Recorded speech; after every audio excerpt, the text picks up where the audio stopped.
भूटान के प्रधानमंत्री, मेरे छोटे भाई,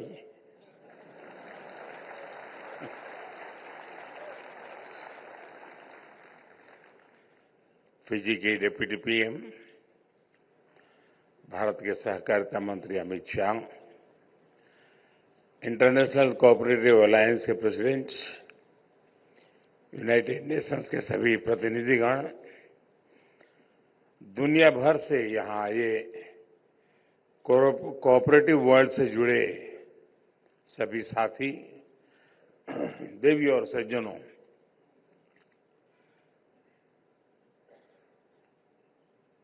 आज आप सबका जब मैं स्वागत कर रहा हूं तो ये स्वागत मैं अकेला नहीं करता और न ही मैं अकेला कर सकता हूं।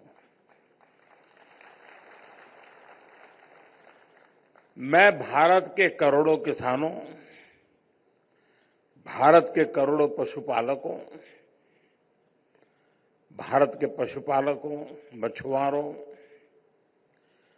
भारत के 800,000 यानी 8 लाख से ज्यादा सहकारी संस्थानों, सेल्फ हेल्प ग्रुप से जुड़ी 100 मिलियन यानी 10 करोड़ महिलाओं और सहकारिता को टेक्नोलॉजी से जोड़ने वाले भारत के नौजवानों, सभी की तरफ से आपका भारत में स्वागत करता हूं।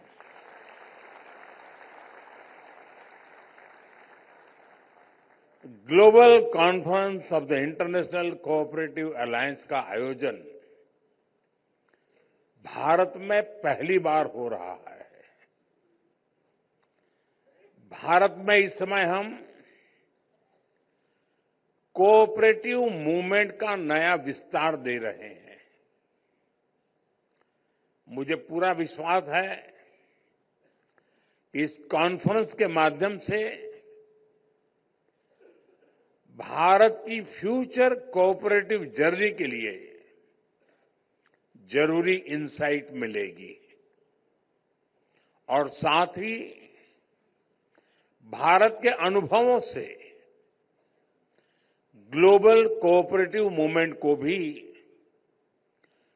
21st सेंचुरी के नए टूल्स मिलेंगे, नई स्पिरिट मिलेगी। मैं यूनाइटेड नेशंस को भी साल 2025 को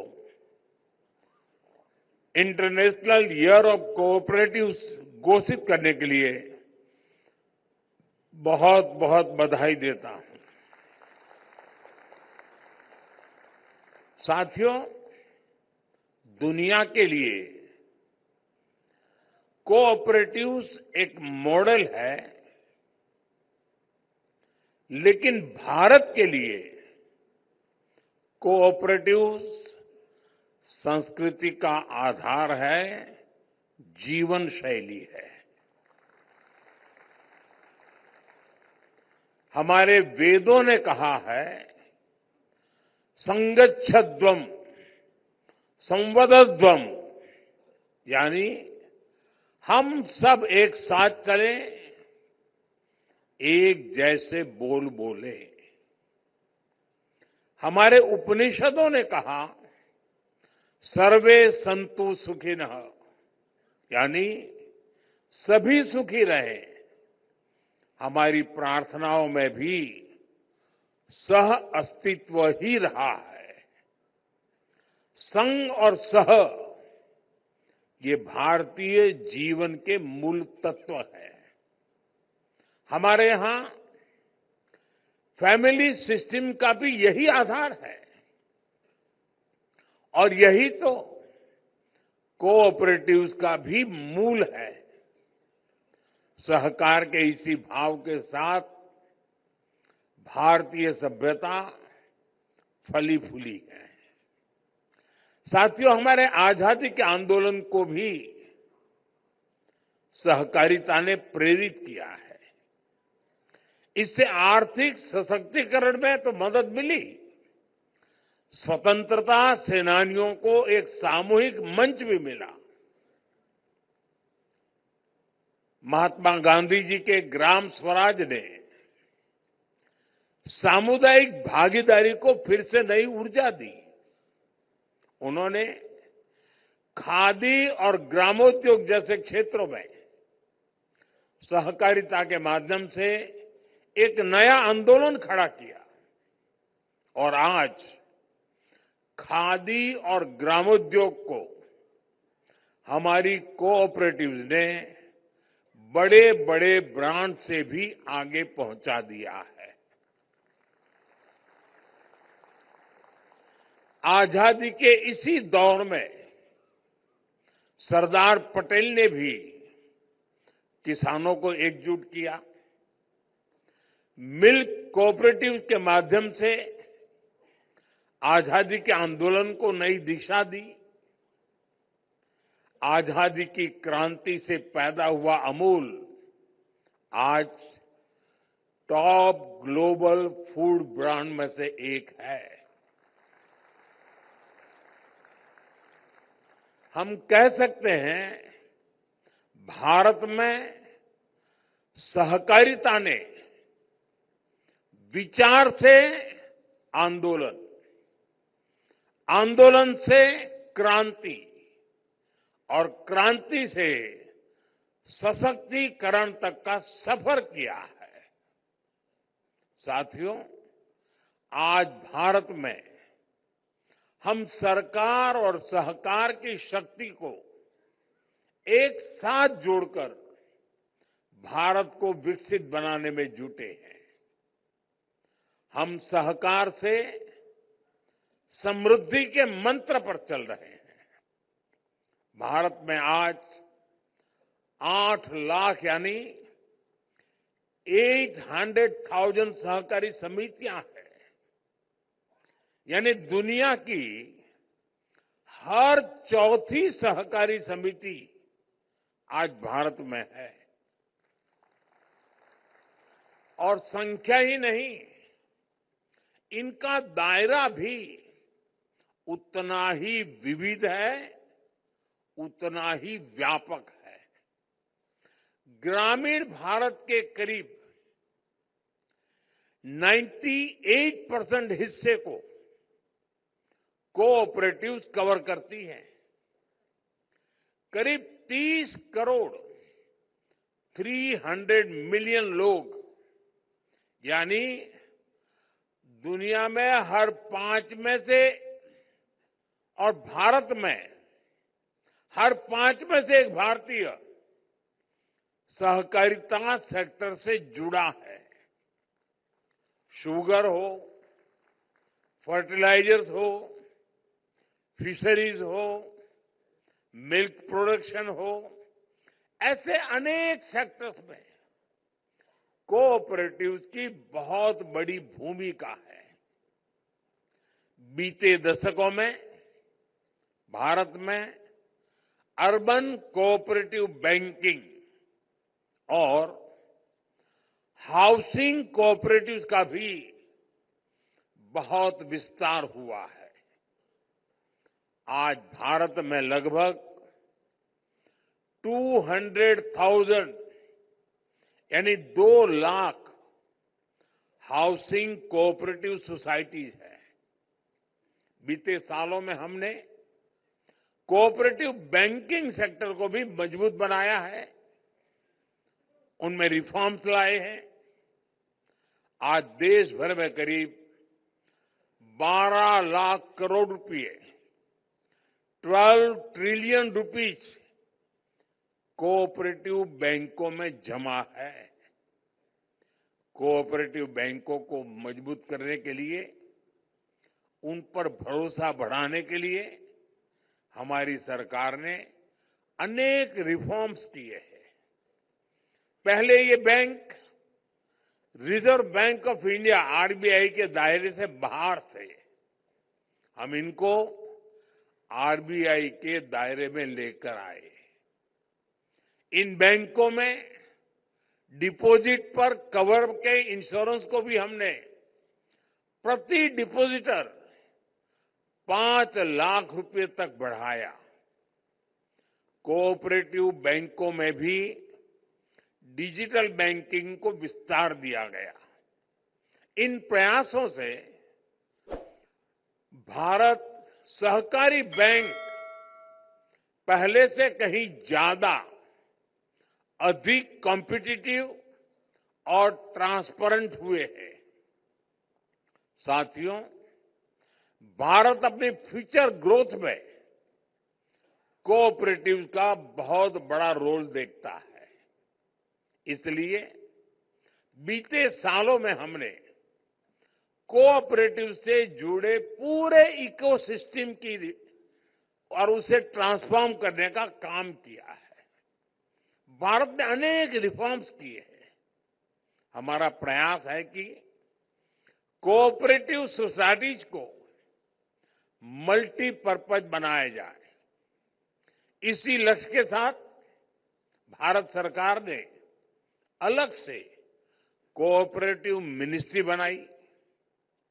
सहकारी समितियों को मल्टीपर्पज बनाने के लिए नए मॉडल बायलॉज बनाए गए। हमने सहकारी समितियों को आईटी एनेबल्ड इकोसिस्टम से जोड़ा है। इनको डिस्ट्रिक्ट और स्टेट लेवल पर कोऑपरेटिव बैंकिंग इंस्टीट्यूशन से कनेक्ट किया गया है। आज ये समितियां भारत में किसानों को लोकल सॉल्यूशन देने वाले सेंटर चला रहे हैं। ये सहकारी समितियां पेट्रोल और डीजल के रिटेल आउटलेट चला रही हैं। कई गांवों में ये कोऑपरेटिव सोसाइटीज वाटर मैनेजमेंट का काम भी देख रही है।